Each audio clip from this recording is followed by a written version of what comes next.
Di hari ulang tahunku yang ke-60, aku tidak mendapatkan kado berupa pelukan, melainkan cacian dari anak-anakku sendiri yang menuntut harta warisan sebelum napasku terhenti. Mereka tidak tahu, di balik sertifikat tanah yang mereka incar, aku telah menyiapkan sebuah sandiwara pahit yang akan mengubah hidup mereka selamanya.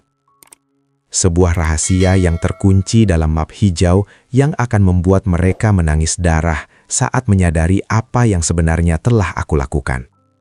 Aku memilih untuk menjadi ayah yang jahat hari ini, agar mereka tidak menjadi manusia yang kehilangan jiwa besok. Kisah ini adalah pengingat bagi kita semua bahwa bakti tidak bisa ditukar dengan materi. Bagaimana menurut Anda? Apakah keputusan sang ayah sudah tepat? Tuliskan pendapatmu dan beritahu kami dari mana asal kota Anda, agar kita bisa saling menyapa di kolom komentar. Dan jangan lupa subscribe di channel ini, agar Anda tidak ketinggalan kisah-kisah drama kehidupan yang menyentuh hati dan penuh inspirasi lainnya. Nyalakan lonceng notifikasinya sekarang juga. Dunia seolah berhenti berputar tepat di depan meja makan kayu yang mulai keropos ini. Namaku Surya, dan hari ini angka di kalender itu mengejekku dengan warna merah yang mencolok. 60 tahun. Sebuah angka yang seharusnya dirayakan dengan tawa cucu yang berlarian, atau pelukan hangat dari tangan-tangan yang pernah aku tuntun saat mereka belajar berjalan. Namun, yang kudengar hanyalah detak jam dinding yang terdengar seperti palu yang menghantam kesunyian. Di hadapanku, sebuah kue kecil duduk manis. Aku membelinya sendiri di toko roti ujung jalan tadi sore. Penjualnya tersenyum ramah, bertanya untuk siapa kue ini. Dan aku hanya bisa menjawab dengan senyum getir. Untuk seorang teman lama.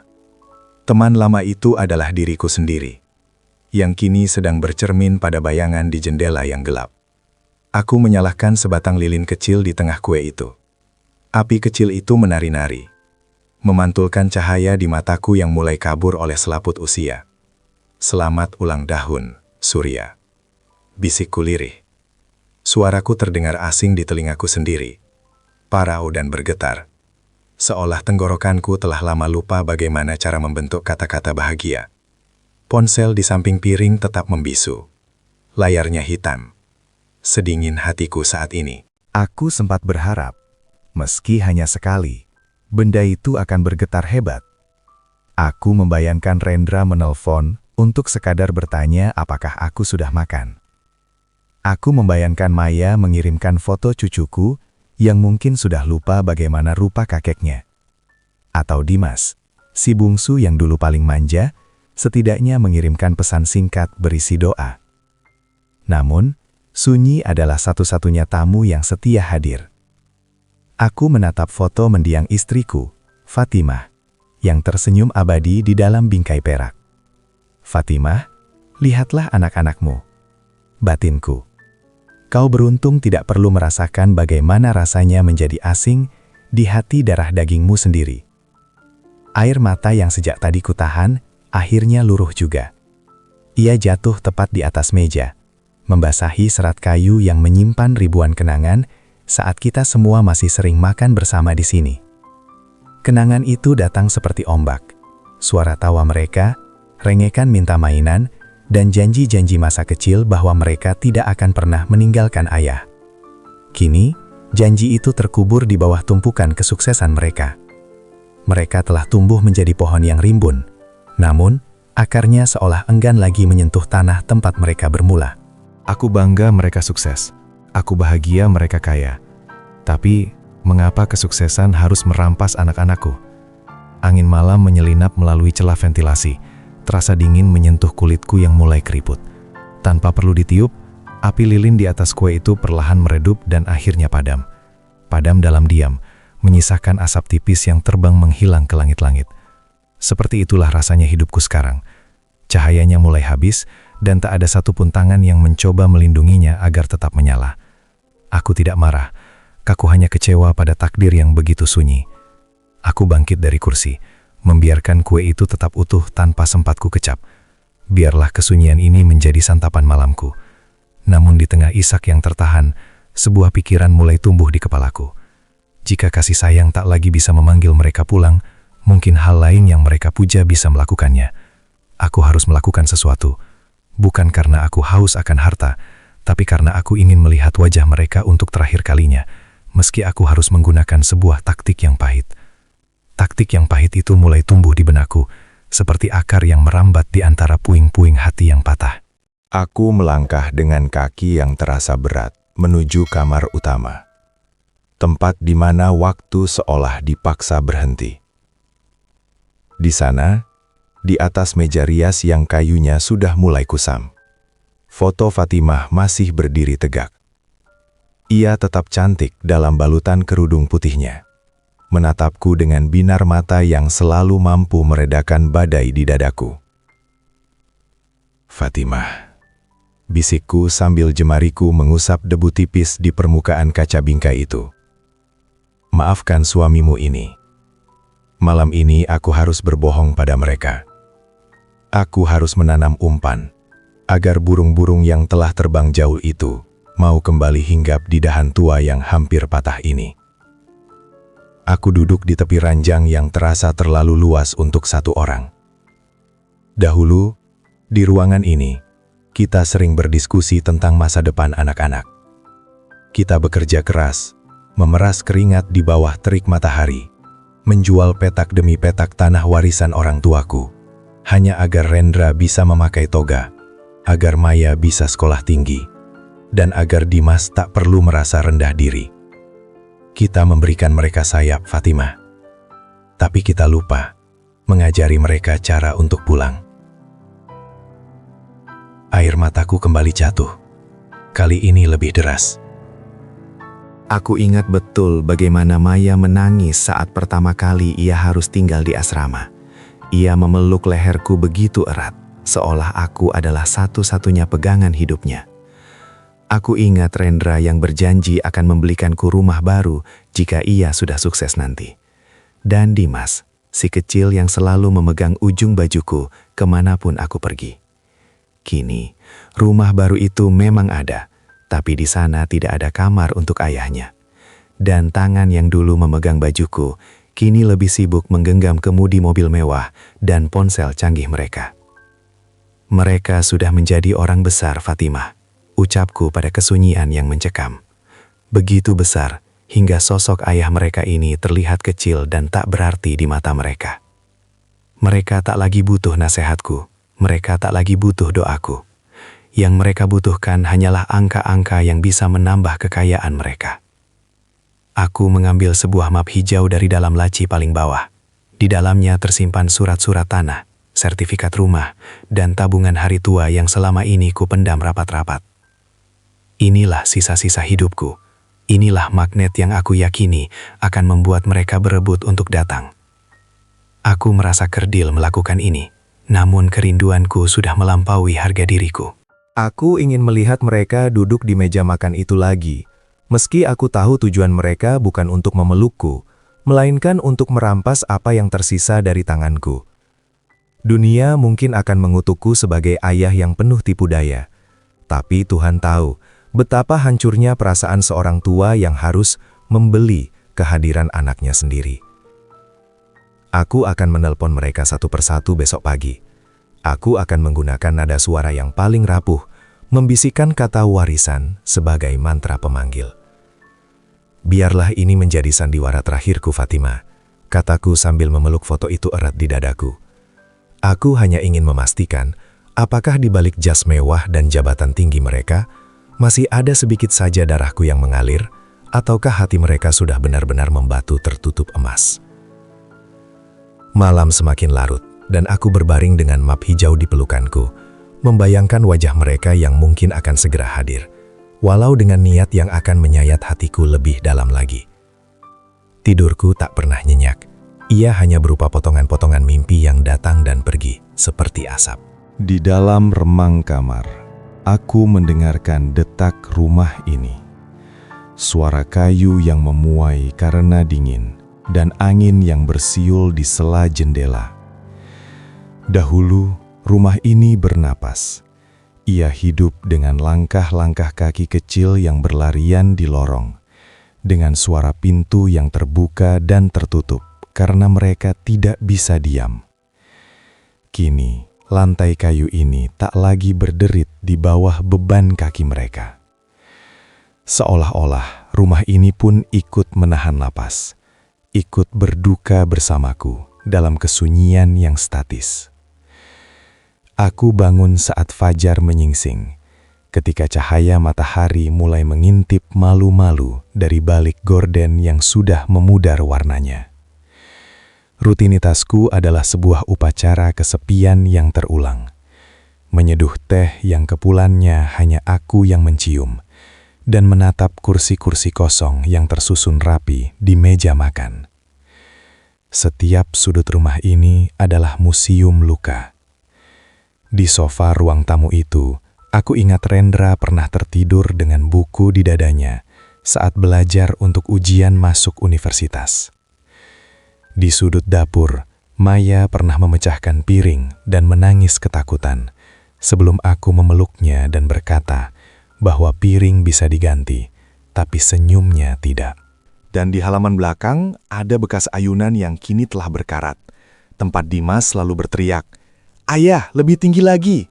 agar ia bisa menyentuh langit.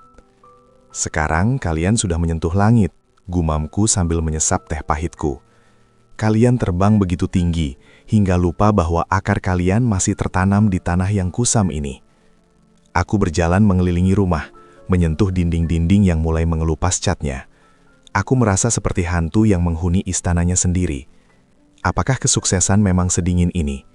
Apakah menjadi kaya berarti harus menghapus memori tentang tangan kasar ayahmu yang menggendongmu saat kau sakit? Aku melihat pantulan diriku di cermin besar di ruang tengah. Rambutku sudah memutih seluruhnya, seperti padang ilalang yang tertutup salju. Kerutan di wajahku bukan hanya karena usia, tapi karena setiap kali aku merindukan mereka, satu garis baru terukir di sana. Aku duduk di kursi kayu favoritku di teras depan, memandangi jalanan aspal yang sepi. Biasanya, aku hanya melihat kurir paket yang lewat, atau tetangga yang sekadar mengangguk kasihan. Mereka tahu aku punya 3 anak yang hebat. Mereka tahu aku punya anak-anak yang namanya sering muncul di koran dan televisi. Tapi mereka juga tahu anak-anak hebat itu tak pernah punya waktu untuk sekadar mengetuk pintu kayu ini. Rasa hampa ini mulai mencekik. Aku menyadari bahwa jika aku mati besok, mungkin butuh waktu berhari-hari sampai mereka menyadarinya. Mungkin mereka baru akan datang ketika bau tanah sudah menyengat, atau ketika notaris mengirimkan surat kematian. Pikiranku kembali pada map hijau yang kutaruh di meja kecil samping kursiku. Tanganku gemetar saat meraih ponsel. Ini bukan lagi tentang rasa haus akan perhatian, tapi tentang sebuah kebenaran yang harus ditegakkan. Aku harus memanggil mereka pulang, bukan untuk meminta uang, bukan pula untuk meminta belas kasihan. Aku ingin memberi mereka satu pelajaran terakhir, sebuah warisan yang tidak tertulis di atas kertas, tapi di atas nurani yang mungkin sudah tertutup debu duniawi. Aku menarik napas panjang, mengumpulkan keberanian yang tersisa di sisa umurku, lalu jemariku mulai menekan nomor telepon anak sulungku, Rendra. Nada sambung itu terdengar seperti detak jantung yang berpacu dengan keraguan. 1 kali, 2 kali, hingga pada dering kelima, suara bariton yang tegas dan terburu-buru menyapa telingaku. "Halo, Ayah. Cepat ya, aku ada rapat direksi 10 menit lagi." Hatiku mencelos. Belum sempat salam kuucapkan, waktu sudah menjadi jeruji yang membatasi kami. Maka, aku pun mulai memainkan peran itu. Aku mengatur nafas agar terdengar pendek dan payah. Kusembunyikan kekuatanku di balik getaran suara yang sengaja kulemahkan. "Rendra, Ayah hanya ingin bicara sebentar. Kesehatan Ayah sepertinya sudah tidak seperti dulu lagi." Ada hening sejenak di seberang sana, namun bukan hening karena cemas, melainkan hening yang terasa seperti gangguan pada jadwal sibuknya. "Ayah sudah ke dokter. Nanti aku kirim uang lebih untuk biaya berobat," jawabnya datar. "Bukan soal uang, Nak," potongku dengan nada yang kupaksakan serak. "Ayah sudah merasa lelah. Ayah ingin membereskan semua yang ada di rumah ini. tanah di belakang, sawah di desa, dan rumah tua ini, ayah tidak ingin menjadi beban di akhirat nanti. Ayah ingin membagikan warisan itu sekarang, selagi ayah masih bisa melihat kalian bertiga bersatu. Seketika, suasana di ujung telepon berubah. Kehangatan yang palsu tiba-tiba menyeruak. Suara Rendra yang tadinya dingin berubah menjadi penuh perhatian yang dibuat-buat. Warisan. Ayah bicara apa? Jangan berpikir yang bukan-bukan. Tapi, kalau itu mau ayah agar pikiran ayah tenang, baiklah. Aku akan atur jadwal. Aku akan usahakan pulang akhir pekan ini. Setelah menutup telepon, aku mengulang sandiwara yang sama kepada Maya dan Dimas. Hasilnya serupa, bahkan lebih menyakitkan. Maya yang biasanya hanya mengiring asisten untuk memesankan makanan untukku, tiba-tiba menangis terseduh, menanyakan di mana sertifikat tanah itu kusimpan, agar dia bisa membantu mengamankannya. Dimas, si bungsu yang biasanya sulit dihubungi, langsung berjanji akan membatalkan liburannya ke luar negeri, demi berbakti di saat-saat terakhirku. Aku meletakkan ponsel itu di atas meja dengan tangan yang bergetar hebat. Dadaku sesak, bukan karena penyakit fisik, tapi karena kenyataan bahwa kata warisan ternyata memiliki kekuatan yang lebih besar daripada kata rindu. Aku merasa seperti seorang nelayan yang baru saja menebar umpan di kolam yang penuh dengan ikan kelaparan. Mereka akan datang, bukan untuk mengobati lukaku, tapi untuk membedah hartaku. Aku berjalan menuju jendela, menatap langit yang mulai mendung. Lihatlah Fatimah, bisikku pada langit. Anak-anak kita akan pulang. Mereka akan memenuhi rumah ini dengan tawa dan perhatian yang sudah lama hilang. Tapi aku harus menelan pil pahit ini sendirian, mengetahui bahwa semua perhatian itu hanyalah topeng dari rasa serakah yang mereka puja. Air mata ini bukan lagi air mata kesepian, melainkan air mata duka atas matanya hati anak-anakku. Aku akan menyiapkan jamuan untuk mereka. Aku akan memasak dengan tangan tuaku ini, membiarkan mereka merasa bahwa mereka adalah pemenang dalam perebutan harta ini. Sebelum akhirnya aku menunjukkan kepada mereka apa arti kekayaan yang sesungguhnya. Aku menyaksikan perubahan yang begitu kilat, seperti musim kemarau yang tiba-tiba diterjang badai. Ponselku, yang biasanya hanya menjadi pajangan berdebu di atas nakas, kini tak berhenti bergetar. Pesan-pesan singkat masuk silih berganti, bukan lagi berisi ucapan formal, melainkan rangkaian kata manis yang terasa seperti madu beracun. Ayah, aku sudah memesankan suplemen terbaik dari luar negeri, besok sampai, tulis Maya. Padahal setahun lalu saat aku mengeluh kakiku linu, ia hanya menyuruhku mencari tukang urut sendiri. Rendra pun tak mau kalah. Ia mengirimkan supir pribadinya hanya untuk mengantarkan buah-buahan segar ke rumah. Seolah-olah vitamin bisa menyembuhkan rasa sakit hati yang telah ia tanam bertahun-tahun. Aku duduk di kursi beranda, memperhatikan mobil-mobil kurir yang datang silih berganti. Aku tersenyum getir. Ternyata, harga kehadiranku di mata mereka setara dengan luas tanah di belakang rumah dan nilai jual bangunan tua ini. Mereka sedang berlomba, bukan berlomba memberikan bakti, melainkan berlomba menunjukkan siapa yang paling peduli, agar namanya lah yang tertulis paling besar di lembar sertifikat nanti. Apakah kalian tahu, bisikku pada angin yang berhembus pelan, bahwa setiap bingkisan yang kalian kirimkan ini justru semakin merobek lubang di dadaku. Setiap kali mereka menelepon untuk menanyakan kabarku, pembicaraan selalu berakhir dengan pertanyaan halus namun tajam. Ayah, apakah pengacara sudah dipanggil? Atau, ayah, apakah surat tanahnya sudah dalam satu map agar tidak hilang? Keserakahan mereka tidak memiliki suara yang parau. Ia berbicara dengan nada yang sopan, rapi, dan penuh perhitungan. Mereka seolah sedang mengukur peti matiku, sementara aku masih berdiri tegak menghirup napas yang tersisa. Kesibukan baru ini membuat rumahku terasa bising oleh kepalsuan. Aku mulai menyiapkan diri untuk hari kepulangan mereka. Aku membersihkan kamar-kamar mereka yang telah lama kosong, menebah debu dari ranjang-ranjang tempat mereka dulu bermimpi.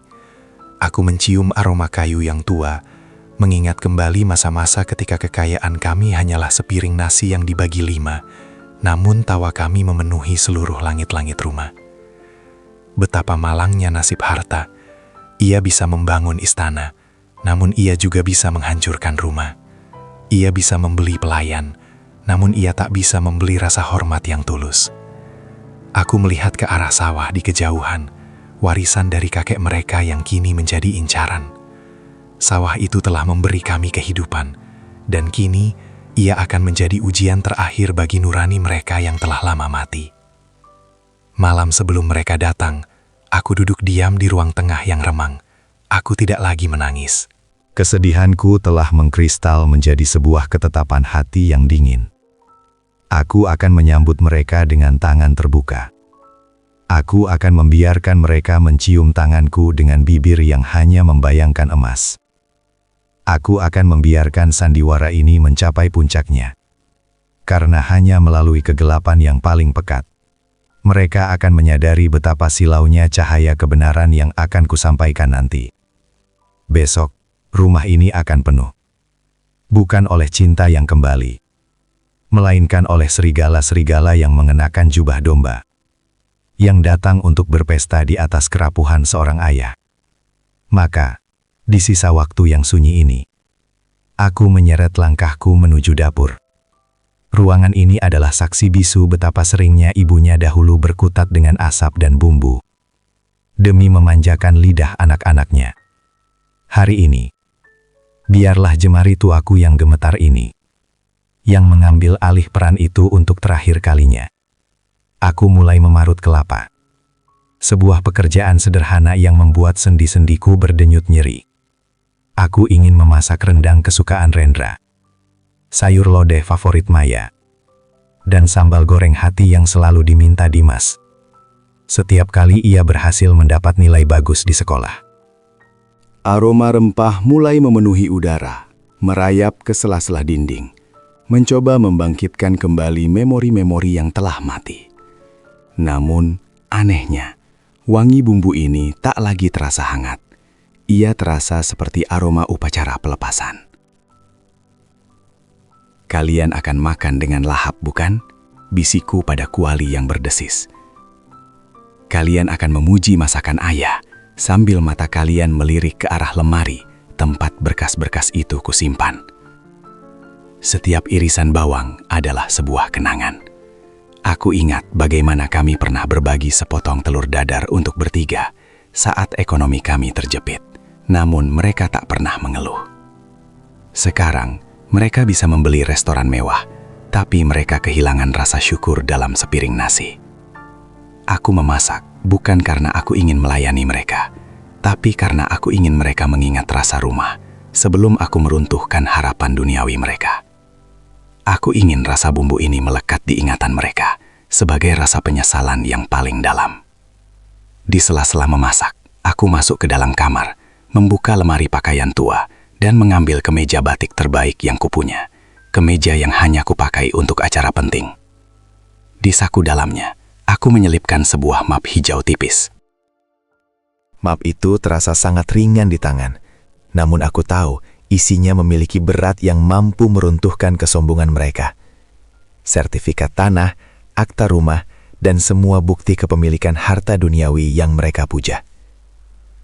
Aku duduk sejenak di kursi dapur, memandang keluar jendela ke arah pohon mangga yang dulu ditanam Rendra. Pohon itu kini sudah besar dan berbuah lebat, namun pemiliknya tak pernah lagi datang untuk sekedar memetik satu buahnya. Aku merasa seperti pohon itu, memberi teduh, memberi buah, namun dibiarkan sendirian saat musim gugur tiba. Tuhan, doaku dalam hati yang paling sunyi. Berikan aku kekuatan untuk tidak goyah. Jangan biarkan air mataku jatuh saat mereka mencaci keputusanku nanti. Biarkan aku menjadi ayah yang tegas, yang menghukum dengan kasih, bukan dengan kebencian. Setelah semua masakan tertata rapi di atas meja makan, aku menutupinya dengan tudung saji. Aku mencuci tanganku bersih-bersih, seolah ingin membasuh segala kepura-puraan yang baru saja aku bangun. Aku sudah siap. Aku akan duduk di kursi kepala meja, menunggu suara deru mobil mewah mereka membelah kesunyian halaman rumah ini. Perjamuan ini telah siap, dan sandiwara yang kusebut sebagai taktik warisan ini akan segera dimulai. Kesunyian sore itu tiba-tiba robek oleh deru mesin mobil yang berat dan angkuh. Satu persatu, kendaraan mewah yang mengkilap masuk ke halaman rumahku yang berdebu, memarkirkan keberhasilan mereka tepat di atas tanah tempat mereka dulu bermain kelereng tanpa alas kaki. Aku berdiri di ambang pintu, merapikan batikku yang sedikit longgar, mencoba menyembunyikan gemetar di lututku di balik senyum seorang ayah yang merindu. Rendra turun pertama kali. Jasnya licin tanpa celah, langkahnya tegap, namun matanya tidak langsung mencari wajahku. Ia justru menatap sekeliling rumah, seolah sedang menaksir berapa harga per meter tanah ini jika dijual ke pengembang. "Ayah," sapanya sambil menyalami tanganku. Ciuman tangannya hanya mampir sekilas, dingin dan terburu-buru, seolah tanganku adalah beban yang ingin segera ia lepaskan. Lalu Maya datang dengan aroma parfum mahal yang menusuk hidung, menenggelamkan bau rendang yang sudah kusiapkan sejak pagi. Ia memelukku, tapi tubuhnya kaku. Ayah kelihatan pucat sekali, makanya cepat selesaikan urusan surat-surat itu, supaya ayah tidak perlu stres lagi. Bisiknya tepat di telingaku. Aku tertegun. Bahkan sebelum kakinya menginjak lantai ruang tamu, kata surat sudah meluncur lebih dulu daripada kata sehat. Terakhir Dimas, si bungsu yang dulu paling sering menangis di pangkuanku. Ia datang dengan gaya santai, namun matanya terus tertuju pada tas kerjanya yang penuh dengan berkas. Mereka semua telah sampai. Mereka ada di hadapanku, duduk di sofa lama yang dulu sering mereka lompati hingga pernya rusak. Namun, aku merasa mereka tidak benar-benar di sini. Mereka seperti bayangan yang datang dari dimensi lain, dimensi di mana nilai seseorang hanya diukur dari apa yang ia miliki, bukan siapa dia bagi mereka. "Mari makan dulu, ayah sudah masak kesukaan kalian," kataku dengan suara yang sengaja kubuat serak. Kami duduk di meja makan. Meja yang biasanya sunyi kini penuh dengan denting sendok dan garpu. Namun, suasananya begitu asing. Mereka berbicara satu sama lain, tapi topiknya bukan tentang masa kecil atau kabar satu sama lain. Mereka mulai berdebat kecil tentang pembangunan jalan tol yang mungkin akan melintasi area sawah kita, tentang harga properti yang sedang naik, dan tentang betapa sayangnya jika rumah ini dibiarkan tua dan lapuk. "Sayang jika tidak segera dikelola ya," ujar Dimas sambil mengunyah sambal goreng hati tanpa benar-benar merasakannya. "Mumpung kita semua ada di sini, lebih baik kita tuntaskan pembagiannya malam ini juga." Aku hanya terdiam, menyuap nasi sedikit demi sedikit yang terasa seperti pasir di kerongkonganku. Aku menatap mereka satu persatu.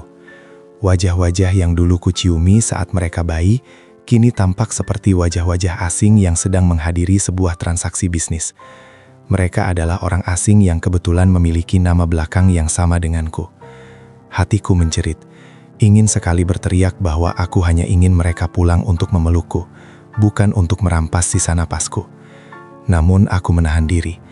Aku akan membiarkan mereka tetap pada peran anak berbakti ini sedikit lebih lama lagi.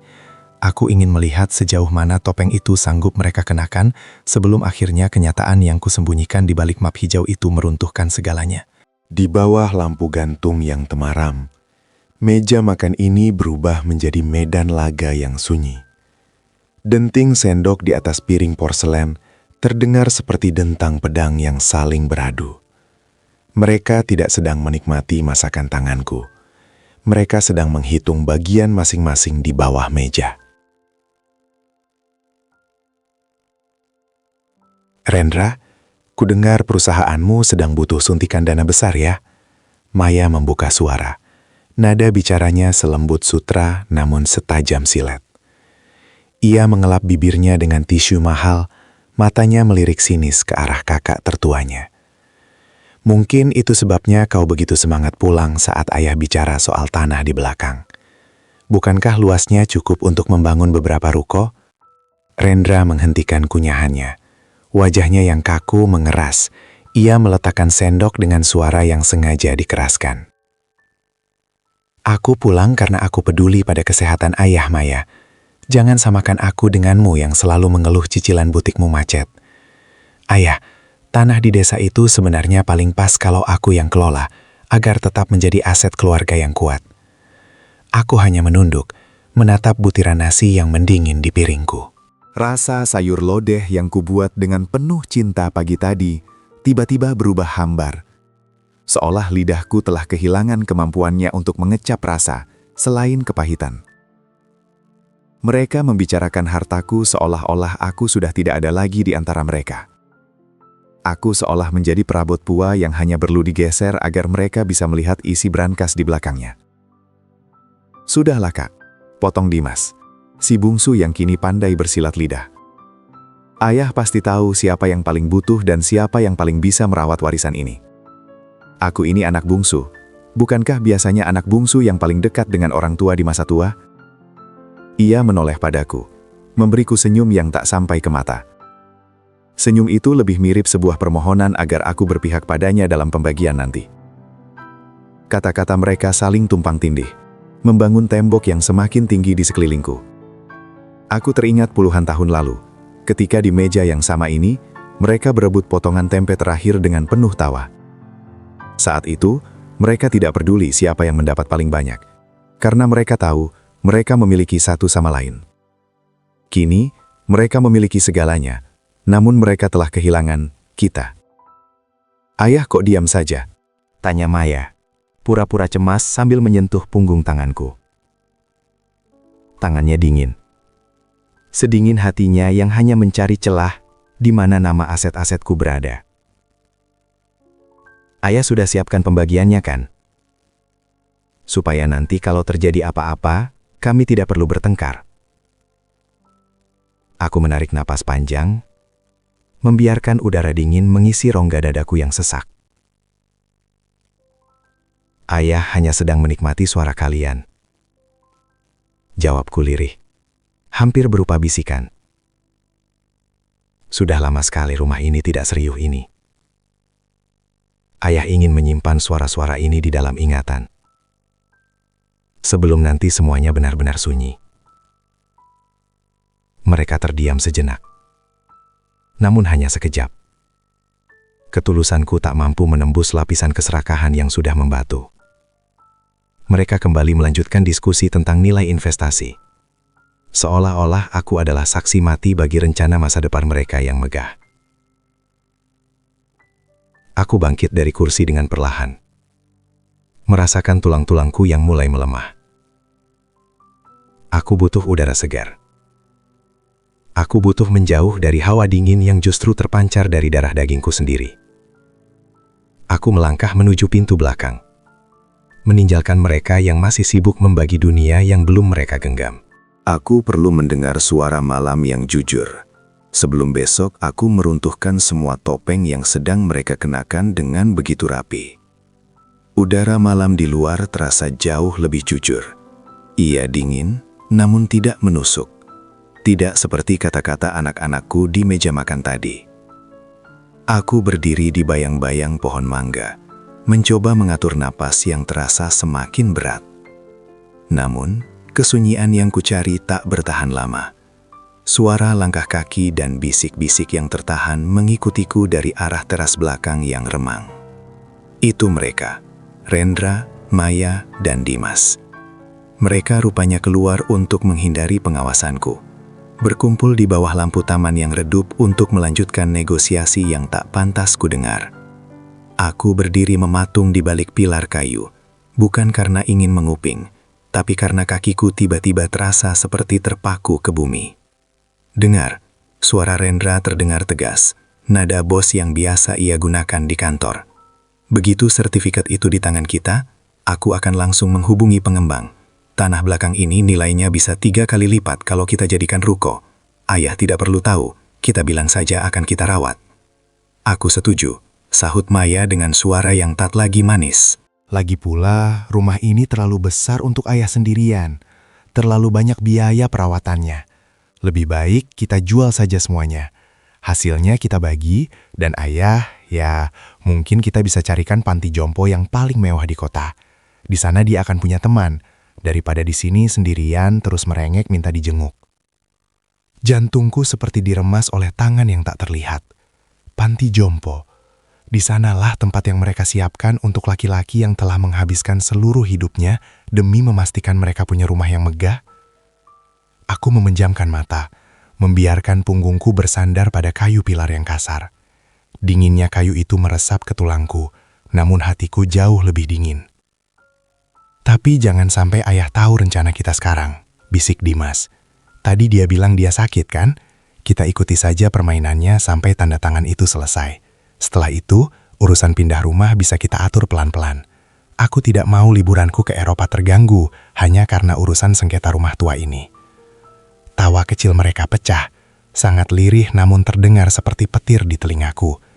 Tawa itu tidak mengandung cinta, hanya kepuasan akan sebuah rencana yang dianggap sempurna. Mereka sedang merencanakan pembuanganku, seolah-olah aku hanyalah barang loak yang tak lagi berguna di sudut rumah mewah mereka. Mereka menganggap sakitku sebagai permainan. Padahal yang sakit adalah jiwaku yang hancur melihat mereka menjadi monster-monster kecil yang haus harta.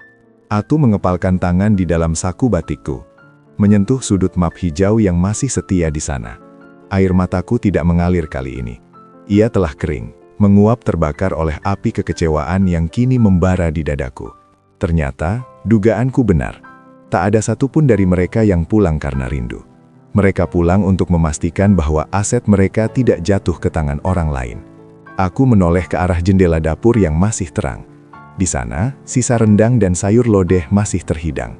Makanan yang kubuat dengan doa agar mereka kembali menjadi manusia, ternyata hanya menjadi perjamuan terakhir sebelum mereka menjual sejarah hidupku. Fatimah, batinku, sambil menatap langit yang tak berbintang. Kau lihat mereka. Mereka sudah merencanakan tempat pembuangan untukku. Tapi mereka lupa bahwa di tanah ini, aku masihlah sang pemilik. Aku masihlah ayah mereka yang memiliki kunci atas segala pintu yang ingin mereka buka. Aku berbalik dengan langkah yang sengaja kuperberat, memberi tanda bahwa aku kembali ke arah mereka. Aku ingin melihat wajah-wajah itu sekali lagi sebelum aku menghabiskan malam dalam sujud terakhirku, meminta kekuatan untuk menghancurkan rencana mereka esok pagi. Mereka segera terdiam, mengubah raut wajah dalam sekejap, dari perencana yang dingin menjadi anak-anak yang tampak penuh perhatian. Namun, aku tidak lagi melihat mereka dengan mata yang sama. Aku masuk ke dalam kamar, mengunci pintu dan membiarkan tubuh tuaku luruh di atas sajadah usang yang sudah menipis di bagian sujudnya. Di bawah remang lampu kamar, aku bersimpuh. Disinilah tempatku mengadu selama bertahun-tahun sejak Fatimah pergi. Ya Allah, bisikku dalam isak yang tak lagi mampu kutahan. Apakah aku telah gagal? Apakah cinta yang kutanam selama 60 tahun ini hanya membuahkan duri yang kini menusuk jantungku sendiri? Air mataku jatuh membasahi kain sajadah, mengalir membawa serta sisa-sisa harapan yang sempat kupelihara. Malam ini adalah malam yang paling sunyi. Meski di luar sana aku dengar suara tawa kecil anak-anakku yang mungkin sedang merayakan kemenangan yang belum mereka raih. Mereka tidak tahu bahwa di kamar ini, ayah mereka sedang bertarung dengan logika dan nuraninya. Hati kecilku ingin memaafkan, ingin memberikan apa yang mereka mau, asalkan mereka tetap di sini. Tapi logikaku berteriak bahwa harta itu hanya akan menjadi racun yang semakin mematikan jiwa mereka. Aku membelai map hijau di sampingku. Di dalamnya bukan sekadar kertas, tapi tetesan keringat dan darah yang kubekukan menjadi tanah dan bangunan. Aku teringat bagaimana dulu aku harus menghemat makan demi biaya kuliah Rendra. Atau bagaimana aku rela memakai baju yang sudah bolong-bolong, asal Maya bisa memiliki gaun pesta yang cantik. Segalanya aku berikan tanpa sisa. Namun kini mereka ingin merampas sisa napasku dengan membuangku ke panti jompo.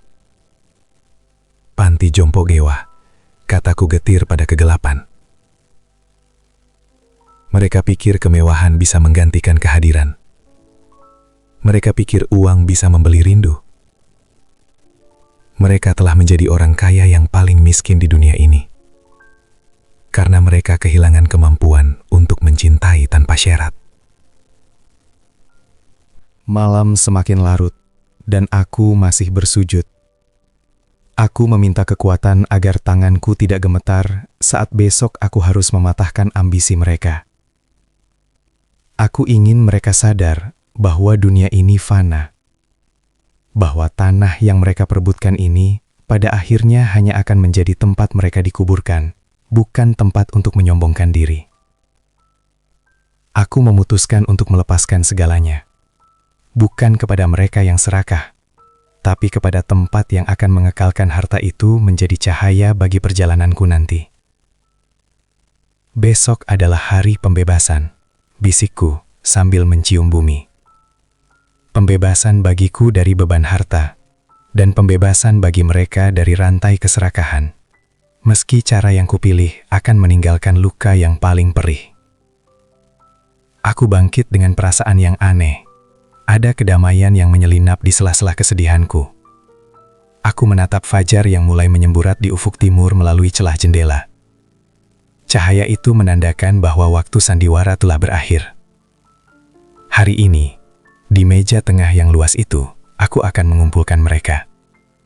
Aku akan berdiri sebagai seorang ayah, bukan sebagai seorang korban. Dan aku akan membacakan keputusan yang akan mengubah jalan hidup kami selamanya. Pagi yang cerah menyapa melalui jendela, membawa sinar matahari yang terasa begitu berani, kontras dengan suasana hatiku yang mendung. Aku telah meletakkan map hijau itu di tengah meja kayu ruang tamu, tempat di mana debu-debu masa lalu seolah menari di bawah sorot cahaya, menanti untuk disaksikan. Satu persatu, mereka keluar dari kamar dengan wajah yang tampak segar, namun menyimpan bara ambisi di balik kelopak matanya. Rendra datang sambil merapikan jam tangan mahalnya, Maya dengan senyum tipis yang dipaksakan, dan Dimas yang sibuk memeriksa layar ponselnya. Mereka duduk melingkar, mengelilingi meja itu seperti kawanan elang yang sedang memantau mangsa di padang gersang. Tidak ada yang bertanya apakah aku tidur nyenyak, tidak ada yang menawarkan segelas air hangat untuk rongkonganku yang kering. Mata mereka hanya tertuju pada satu titik, map hijau itu. Ayah kelihatan sudah lebih baik pagi ini, ujar Rendra membuka percakapan. Suaranya terdengar terlalu bersemangat untuk seseorang yang katanya sedang mencemaskan kesehatan ayahnya. Karena semua sudah berkumpul, mungkin ini waktu yang tepat untuk kita bahas apa yang ayah janjikan kemarin. Agar semuanya jelas, ya, tidak ada sengketa di kemudian hari. Aku menarik napas panjang, merasakan udara pagi mengisi paru-paruku yang lelah. Duduklah yang tenang anak-anakku, kataku dengan suara yang tenang, jauh lebih tenang dari badai yang berkecamuk di dadaku semalam. Ayah ingin kalian mendengarkan sebuah cerita sebelum jari kalian menyentuh kertas-kertas ini. Cerita tentang sepetak tanah dan sebuah rumah yang kalian sebut sebagai warisan. Aku mulai bercerita tentang betapa setiap jengkal tanah ini dibeli dengan doa dan pengorbanan yang tak terlihat. Tentang bagaimana aku dan ibu mereka rela tidak membeli baju baru selama bertahun-tahun demi biaya sekolah mereka. Aku menceritakan tentang tangan ibunya yang melepuh saat membantu membangun pondasi rumah ini, dan tentang bagaimana setiap sudut ruangan ini menyimpan memori saat mereka masih memiliki nurani yang murni. Namun aku melihat mereka mulai gelisah. Maya berulang kali melihat jam tangannya, sementara Dimas mulai mengetuk-ngetukkan jemarinya di atas meja. Narasi cintaku rupanya membosankan bagi mereka yang hanya memuja angka. Mereka tidak ingin mendengar tentang pengorbanan. Mereka hanya ingin mendengar tentang pembagian. Yah, kami semua sudah tahu itu. Potong Maya dengan nada sedikit tidak sabar. Kami menghargai perjuangan ayah dan ibu. Tapi sekarang zaman sudah berubah. Harta ini harus dikelola secara profesional agar tidak sia-sia. Ayah percayakan saja pada kami. Aku terdiam, menatap wajah-wajah yang dulu sangat kucintai itu. Ada rasa perih yang menjalar, namun sekaligus sebuah ketetapan hati yang semakin membatu. Mereka begitu yakin bahwa hari ini adalah hari di mana mereka akan menjadi lebih kaya. Mereka sudah menyiapkan pena di saku masing-masing, siap untuk menggoreskan tanda tangan yang akan menghapus jejakku dari rumah ini. Baiklah kalau itu mau kalian, ujarku sambil perlahan membuka tali map hijau itu. Jemariku gemetar, bukan karena takut, melainkan karena beratnya beban moral yang harus kupanggul. Di dalam sini, terdapat dokumen yang akan mengakhiri semua perdebatan kalian. Dokumen yang akan membuktikan sejauh mana bakti kalian pada ayah yang sudah tua ini. Aku mengeluarkan selembar kertas bertanda tangan notaris yang masih harum aroma tinta baru. Suasana ruangan itu seketika menjadi hening. Begitu hening, hingga aku bisa mendengar detak jantungku sendiri yang berdenyut pedih di balik kemeja batik ini. Aku tidak langsung menyodorkan lembaran itu pada mereka. Aku memegangnya dengan kedua tangan. Merasakannya seperti menggenggam sisa-sisa napas Fatimah yang tertinggal di rumah ini. Mataku menyapu wajah Rendra, Maya, dan Dimas satu persatu. Aku mencari sisa-sisa binar anak kecil yang dulu selalu menatapku dengan penuh kekaguman. Namun yang kutemukan hanyalah tatapan lapar yang tersembunyi di balik sopan santun yang palsu. Sebelum kertas ini berpindah tangan, suaraku mulai bergetar. Bukan karena lemah, tapi karena luapan emosi yang tertahan di pangkal tenggorokan. Ayah ingin bertanya satu hal. Jika seandainya di meja ini tidak ada surat tanah, tidak ada tabungan, dan tidak ada rumah ini, apakah kalian akan tetap duduk di sini, menemaniku merayakan usia 60 tahunku yang sunyi? Pertanyaanku menggantung di udara seperti kabut yang dingin. Rendra berdeham, mencoba mengatur ekspresi wajahnya yang sempat kaget. Ayah, jangan bicara yang aneh-aneh. Kami di sini karena kami peduli. Harta ini hanya sekadar titipan agar masa tua ayah terjamin. Jawabnya dengan nada yang terlalu tertata. Masa tuaku? Aku terkekeh getir. Tawa yang terdengar lebih mirip isakan. Masa tuaku tidak butuh jaminan beton atau aspal, Rendra. Masa tuaku hanya butuh suara langkah kalian di lorong rumah ini. Butuh pelukan yang tulus, tanpa ada bayang-bayang nominal di baliknya. Kalian bilang ingin mengelola rumah ini agar tidak sia-sia. Tapi tahukah kalian, rumah ini sudah sia-sia sejak kalian lupa jalan pulang. Maya tampak mulai kehilangan kesabaran. Ia menghela napas panjang, sebuah gestur yang sangat kukenal sebagai tanda bahwa ia merasa waktunya sedang terbuang. Yah, tolonglah, kita sedang bicara bisnis masa depan keluarga. Jangan dibawa terlalu emosional. Mana suratnya? Biar kami lihat pembagiannya. Kata bisnis itu menusuk ulu hatiku. Anak perempuanku yang dulu selalu kuceritakan dongeng sebelum tidur, kini menganggap sisa hidup ayahnya sebagai sebuah transaksi. Hatiku seolah hancur menjadi ribuan kepingan kaca yang tajam. Aku menyadari bahwa tidak ada lagi ruang untuk cinta di hati mereka yang telah penuh sesak oleh angka-angka kesuksesan. Mereka tidak menginginkan ayah. Mereka menginginkan peninggalan. Kalian benar, kataku sambil mengusap air mata yang merembes di sudut mataku. Zaman sudah berubah. Dan ayah pun harus berubah. Ayah tidak akan membiarkan kalian memikul beban berat karena harus merawat tanah yang luas ini. Ayah tidak ingin keserakahan ini menghancurkan persaudaraan kalian lebih dalam lagi. Aku meletakkan kertas itu tepat di tengah meja, di bawah cahaya lampu yang menyorot tajam. Ini bukan surat pembagian yang kalian bayangkan. Ini adalah surat pernyataan cinta dariku untuk Tuhan, melalui tanah yang pernah kalian injak ini. Jemari Rendra sudah bersiap meraih kertas itu. Namun aku menahannya dengan tanganku yang keriput. Tunggu nak. Bacalah dengan hati, jika hatimu masih ada. Karena mulai hari ini, tidak ada satu jengkal pun tanah ini yang akan menjadi milik kalian. Karena aku telah menyerahkannya kembali kepada pemilik semesta. Kalimatku meluncur tenang, namun dampaknya seperti petir yang menyambar di tengah ruang tamu yang pengap itu. Rendra merenggut kertas itu dari tanganku. Matanya dengan cepat memindai setiap baris kalimat hukum yang kaku, hingga ia terpaku pada satu kata yang tertulis tebal di sana. Wakaf. Wajahnya yang tadinya kemerahan karena ambisi, seketika pucat pasi.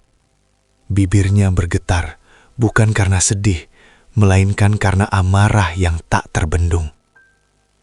Wakaf? Ayah gila? Teriaknya. Suaranya menggelegar menghantam dinding-dinding rumah yang selama ini kujaga kesuciannya. Seluruh tanah ini, rumah ini, ayah berikan untuk masjid kampung? Lalu kami dapat apa setelah semua pengabdian kami selama ini?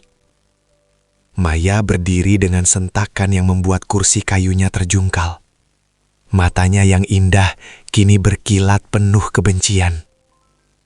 Ayah jahat! Kami sudah meluangkan waktu pulang ke rumah tua yang membosankan ini, kami sudah membatalkan rapat, kami sudah bersikap baik, dan ini balasan ayah. Ayah membuang masa depan kami untuk sebuah bangunan yang bahkan tidak mengenal kami. Aku hanya diam, menutup mata saat kata-kata itu menghujam jantungku. Pengabdian, bisikku lirih.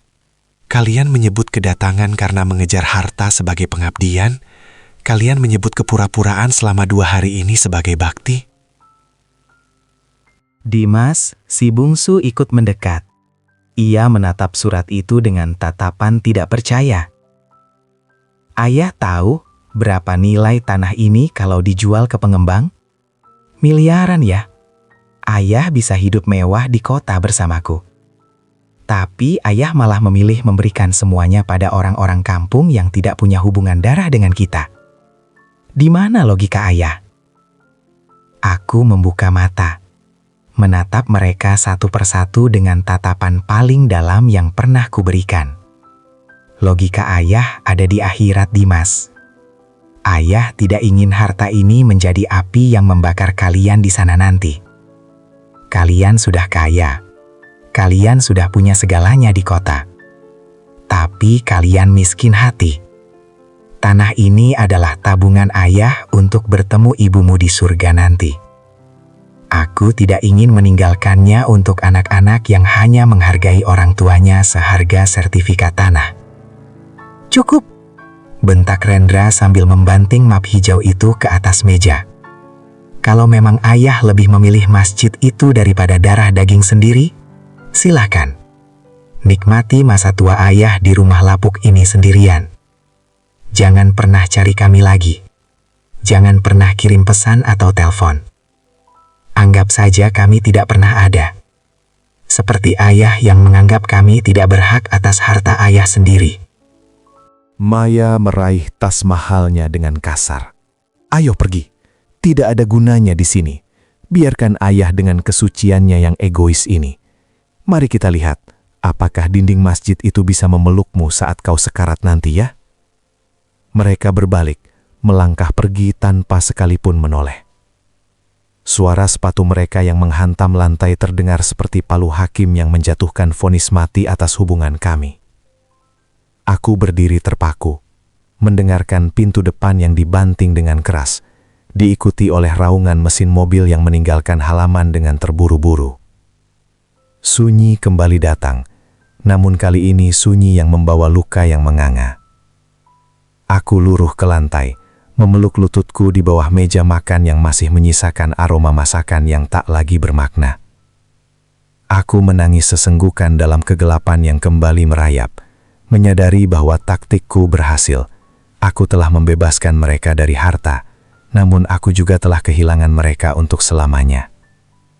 Raungan mesin mobil mereka perlahan menghilang di kejauhan, digantikan oleh suara jangkrik yang mulai bernyanyi, seolah mengejek kesendirianku yang kini mutlak.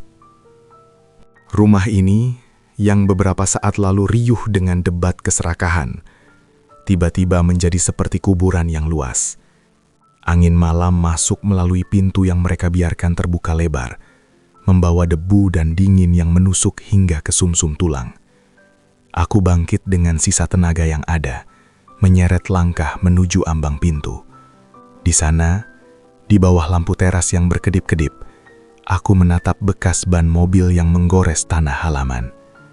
Itulah jejak terakhir anak-anakku, jejak yang tidak menuju ke arahku, melainkan menjauh sejauh mungkin, membawa serta dendam karena keinginan mereka yang tak terpenuhi. Selesai sudah, Fatimah, bisikku pada angin malam. Aku telah mematahkan rantai itu, tapi mengapa rasanya jiwaku ikut patah? Aku kembali masuk ke dalam, menatap meja makan yang masih berantakan, piring-piring kotor, sisa rendang yang mendingin, dan kursi yang terjungkal menjadi monumen kehancuran sebuah keluarga. Aku memunguti map hijau yang dibanting Rendra tadi. Kertas itu kini sedikit lecek, namun tulisan wakaf di sana masih berdiri tegak, tak tergoyahkan oleh amarah manusia. Kertas inilah yang menjadi pembatas antara aku dan dunia mereka. Aku duduk di kursi kayu favoritku, memeluk map itu di dada. Tiba-tiba saja, rumah ini terasa terlalu besar.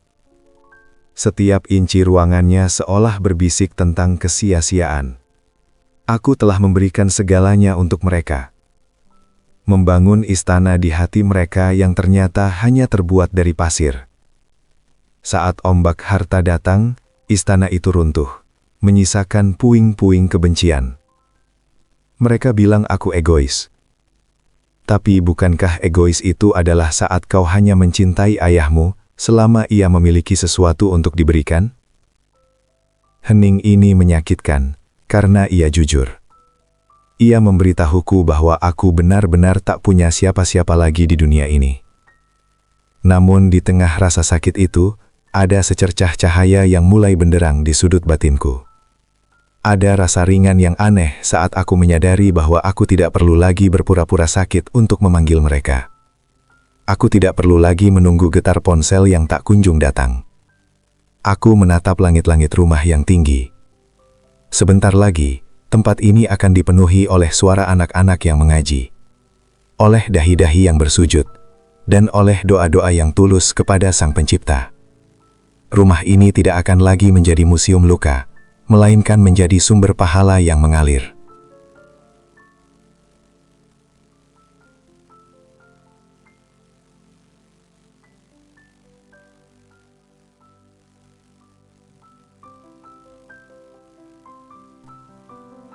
Biarlah anak-anakku pergi dengan kemarahan mereka.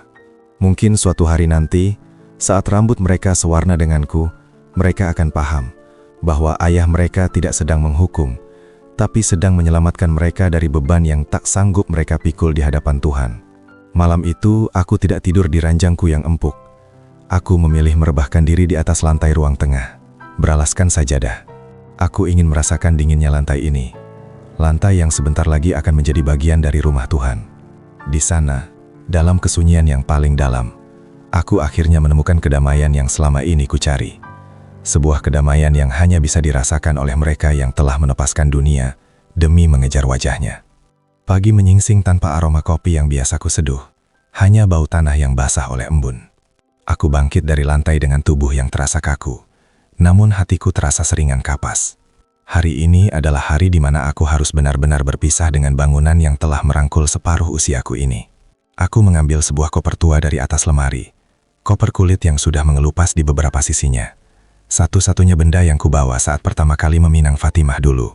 Aku mulai memasukkan baju-bajuku ke dalamnya. Tidak banyak, hanya beberapa potong kemeja batik, sarung, dan pakaian sehari-hari. Ternyata setelah 60 tahun hidup, kebutuhan sejatiku hanya memenuhi separuh koper ini. Sisanya, hanyalah tumpukan keinginan yang selama ini kupikir sebagai kebutuhan. Aku berjalan ke kamar anak-anak untuk terakhir kalinya.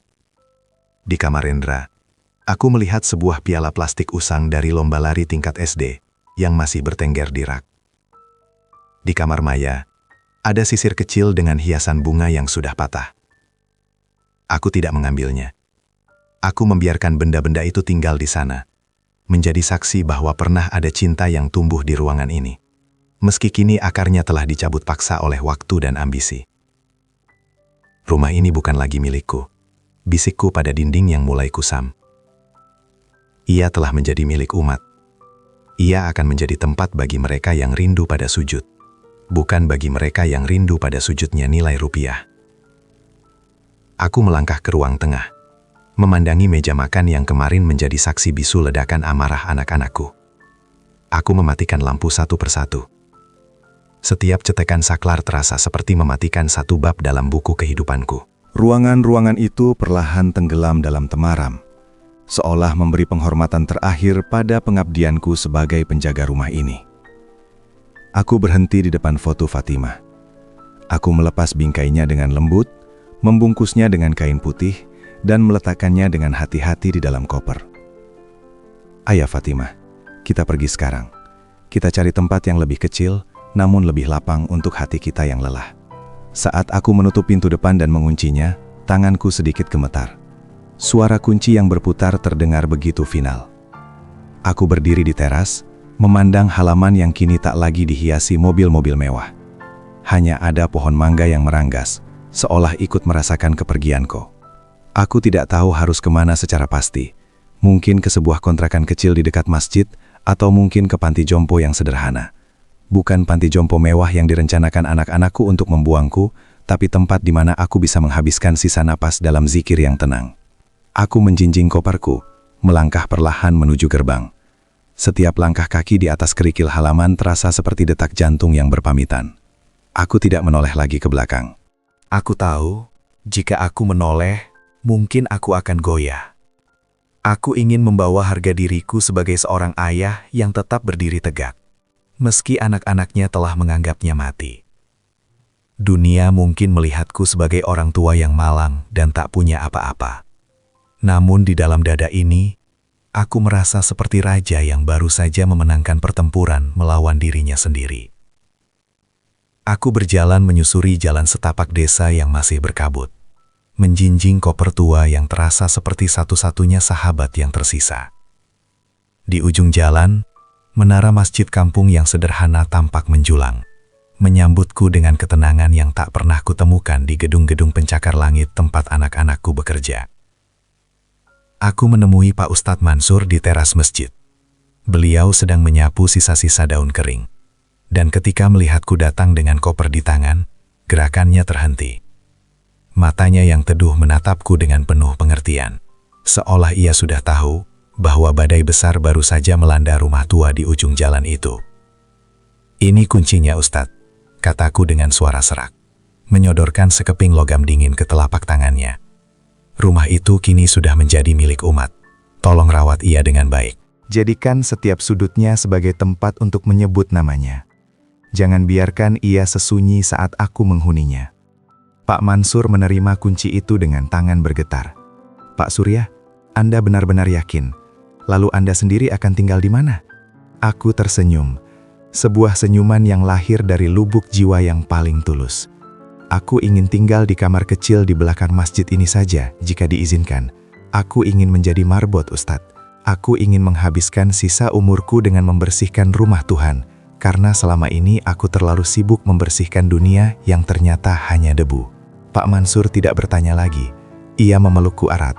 Sebuah pelukan yang jauh lebih hangat daripada pelukan ketiga anak kandungku kemarin malam. Di sana, di pundak seorang kawan lama, aku membiarkan setitik air mata jatuh untuk terakhir kalinya. Aku tidak lagi merasa kehilangan. Aku merasa sedang pulang ke tempat yang seharusnya. Hari-hari berikutnya adalah sebuah ritme yang indah dalam kesederhanaan. Aku bangun sebelum fajar, menyalakan lampu-lampu masjid, dan mengumandangkan azan dengan suara tuaku yang gemetar, namun penuh rindu. Tidak ada lagi map hijau yang harus kujaga. Tidak ada lagi kekhawatiran tentang harga tanah yang naik turun. Tugasku kini hanyalah memastikan lantai tempat sujud orang-orang bersih dan suci. Kadang, saat sedang menyapu halaman, aku melihat mobil-mobil melintas di jalan raya.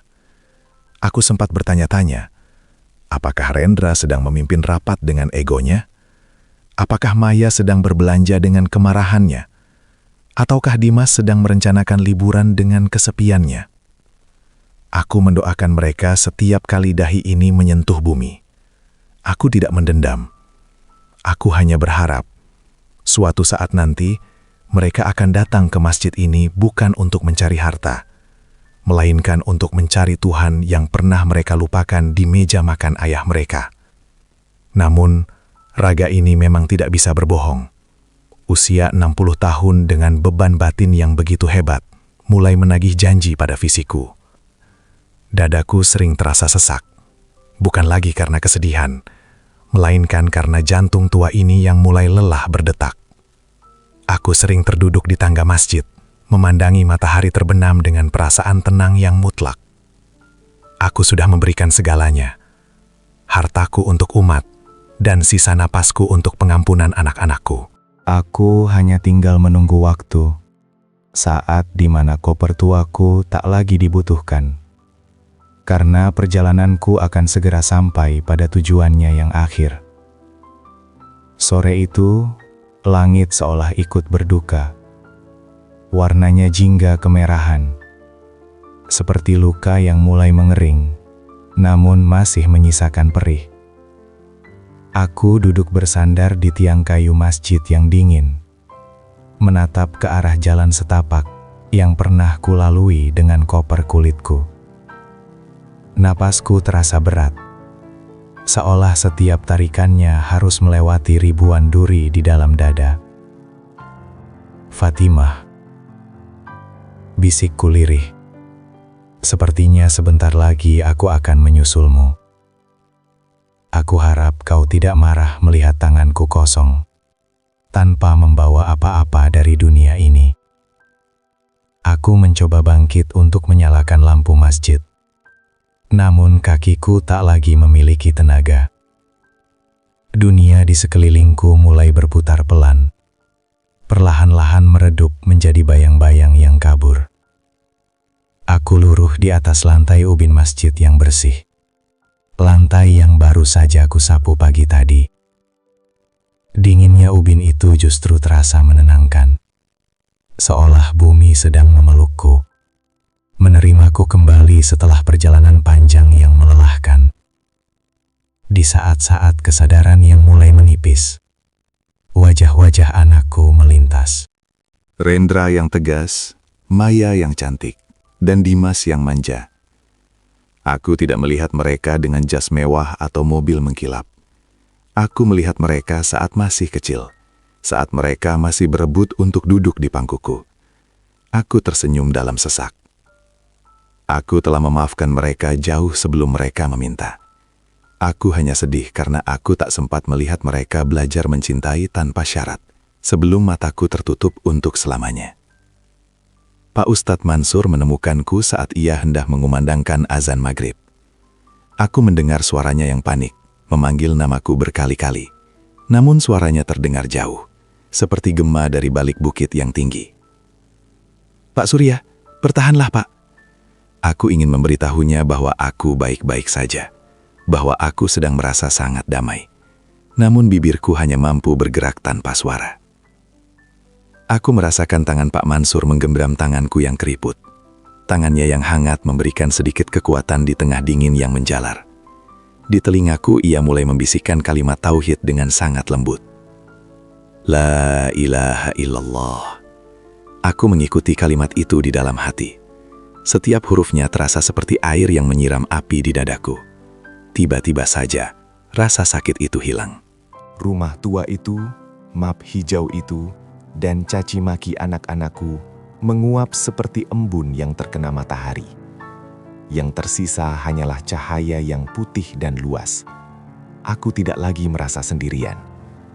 Di sela-sela napas terakhirku, aku membayangkan anak-anakku suatu hari nanti akan berdiri di sini, di tempat aku mengembuskan napas terakhir, dan menyadari bahwa harta yang paling berharga bukanlah tanah yang bisa dijual, melainkan doa yang menembus langit.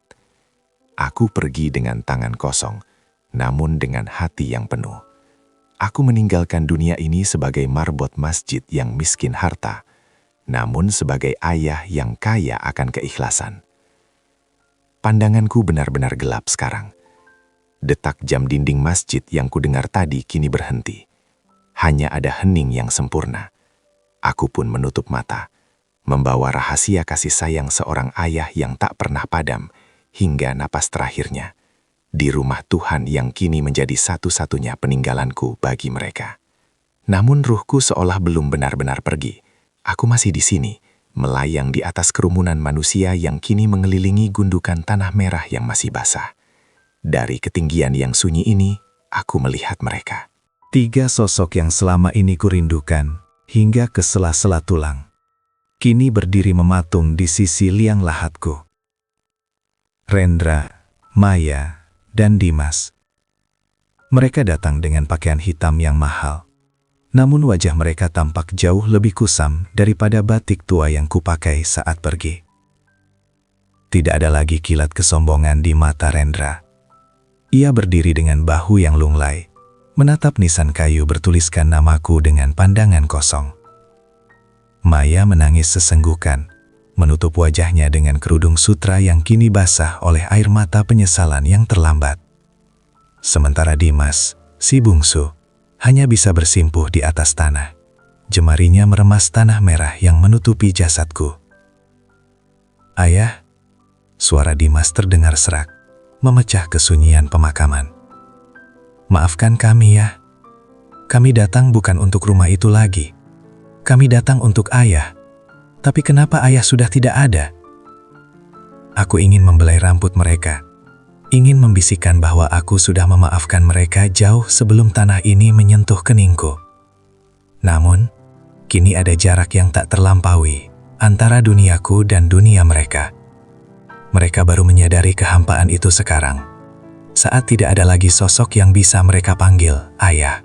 Mereka memiliki miliaran di rekening, namun tak mampu membeli 1 menit saja untuk melihat mataku terbuka dan mendengar aku berkata, "Tidak apa-apa, Nak." Orang-orang kampung berlalu lalang, menyalami mereka dengan tatapan iba sekaligus dingin. Pak Ustadz Mansur mendekati mereka, memberikan kunci rumah tua yang kini telah berubah fungsi itu. "Ayah kalian tidak meninggalkan emas," ucap Pak Mansur pelan. "Ia meninggalkan cahaya. Rumah itu sekarang menjadi tempat anak-anak yatim mengaji. Nama kalian selalu disebut dalam doa-doa mereka setiap malam, karena ayah kalian memohon agar kalian selalu dilindungi, meski kalian telah melupakannya." Aku melihat Rendra gemetar hebat saat menerima kunci itu. Ia menoleh ke arah rumah tua kami yang kini mulai dipenuhi suara lantunan ayat suci dari kejauhan. Mereka menyadari bahwa kesuksesan yang mereka banggakan selama ini hanyalah istana pasir yang akan hancur oleh waktu. Sedangkan apa yang kulakukan adalah membangun rumah di langit untuk mereka. Penyesalan adalah sebuah hukuman yang tidak memiliki suara. Namun ia menguliti hati dengan perlahan. Aku melihat mereka berdiri di sana hingga senja merayap naik, di saat orang-orang lain sudah pulang ke rumah masing-masing. Mereka baru merasakan apa itu kesepian yang sesungguhnya. Kesepian yang selama ini mereka berikan kepadaku sebagai kado ulang tahun ke-60. "Pulanglah anak-anakku," bisikku dalam hening yang puitis. "Cari jalan pulang ke hati kalian masing-masing. Ayah sudah damai di sini. Harta itu bukan lagi milik kita, tapi biarlah ia menjadi jembatan yang mempertemukan kita kembali di tempat yang lebih indah nanti." Aku melihat mereka mulai melangkah meninggalkan makamku, namun langkah mereka kini tak lagi angkuh. Mereka membawa pulang sesuatu yang lebih berat daripada sertifikat tanah. Mereka membawa pulang sebuah kesadaran bahwa warisan terhebat seorang ayah bukanlah harta yang habis dibagi, melainkan nama baik dan doa yang kekal abadi. Dengan langkah gontai, Rendra, Maya, dan Dimas memasuki kembali rumah tua itu. Namun kini atmosfernya telah berubah. Tidak ada lagi aroma masakan yang menyambut, hanya bau wangi kasturi dan gema suara anak-anak kecil yang sedang mengeja huruf alif, ba, dan ta di ruang tengah yang dulu menjadi saksi perselisihan mereka. Pak Mansur membimbing mereka menuju kamar lamaku. Kamar yang kini kosong, hanya menyisakan sebuah meja kecil dan 1 laci yang tidak terkunci. Di sini, kata Pak Mansur sambil menunjuk sebuah amplop putih lusuh yang tergeletak di atas meja. Ayah kalian memintaku memberikan ini jika saatnya telah tiba. Beliau menulisnya di malam terakhir setelah kalian pergi dengan amarah. Rendra mengambil amplop itu. Tangannya yang biasa menandatangani kontrak miliaran rupiah kini bergetar hebat. Ia membukanya perlahan, seolah takut isinya akan melukai jiwanya lebih dalam lagi. Di dalamnya, tidak ada sertifikat tambahan atau kunci brankas rahasia. Hanya ada selembar kertas dengan tulisan tanganku yang mulai miring dan tidak rapi karena usia. Anak-anakku sayang, Rendra, Maya, dan Dimas. Aku memulai surat itu dengan nama-nama yang selalu kusebut dalam setiap sujudku. Jika kalian membaca ini, artinya ayah sudah menemukan rumah baru yang jauh lebih tenang. Ayah tahu kalian marah. Ayah tahu kalian merasa dikhianati oleh keputusan wakaf ini. Tapi ketahuilah, ayah melakukan ini bukan karena ayah benci pada kalian. Aku melihat Maya menutup mulutnya. Isakannya pecah memenuhi ruangan yang sempit itu. Ayah melihat kalian begitu sibuk mengejar dunia, hingga kalian lupa cara bernafas. Kalian saling sikut demi tanah yang tidak akan pernah kalian bawa saat tidur di dalam bumi. Ayah tidak ingin kalian mewarisi kebencian satu sama lain karena memperebutkan harta ini. Maka, ayah mengambil beban itu dari pundak kalian. Ayah wakafkan rumah ini agar kalian punya alasan untuk tetap bersaudara, tanpa ada sekat dinding yang harus dibagi. Tulisan itu terus berlanjut, menceritakan rahasia kecil yang selama ini kupendam. Di bawah pohon mangga belakang, ayah mengubur sebuah kotak kecil. Isinya bukan emas, tapi mainan masa kecil kalian yang dulu kalian perebutkan dengan tawa, bukan dengan amarah. Ambillah itu sebagai satu-satunya warisan yang ayah sisakan. Hiduplah dengan jujur, saling menjaga, dan jangan pernah biarkan meja makan kalian menjadi sedingin milik ayah. Dimas terduduk di lantai, memeluk kaki meja. Mereka baru menyadari bahwa selama ini aku tidak sedang melindungi hartaku, melainkan sedang melindungi mereka dari diri mereka sendiri. Aku ingin mereka sukses, tapi aku lebih ingin mereka tetap menjadi manusia. Surat itu adalah pelukan terakhirku yang tak sempat ku sampaikan. Sebuah permohonan maaf dari seorang laki-laki tua yang hanya punya cinta untuk diberikan. Ayah tidak meninggalkan kita dalam kemiskinan, bisik Rendra dengan suara parau sambil menatap tulisan tanganku. Dia meninggalkan kita dalam kekayaan yang tidak pernah kita mengerti. Dia memberikan kita kesempatan untuk menjadi anak yang baik lagi. Aku melihat mereka bertiga saling berpegangan tangan di kamar itu. Di tengah kesunyian rumah yang kini telah menjadi wakaf, mereka akhirnya menemukan kembali apa yang selama ini hilang di tengah tumpukan harta mereka. Sebuah keluarga. Aku tersenyum dari kejauhan yang abadi. Tugas sandiwara pahitku telah selesai. Kini, aku bisa benar-benar beristirahat di pelukan kedamaian yang tak bertepi. Dari balik tirai takdir yang transparan, aku menyaksikan sebuah keajaiban yang tak sempat kubeli dengan harta, namun berhasil kupahat dengan kehilangan. Anak-anakku tidak lagi keluar dari rumah itu dengan amarah.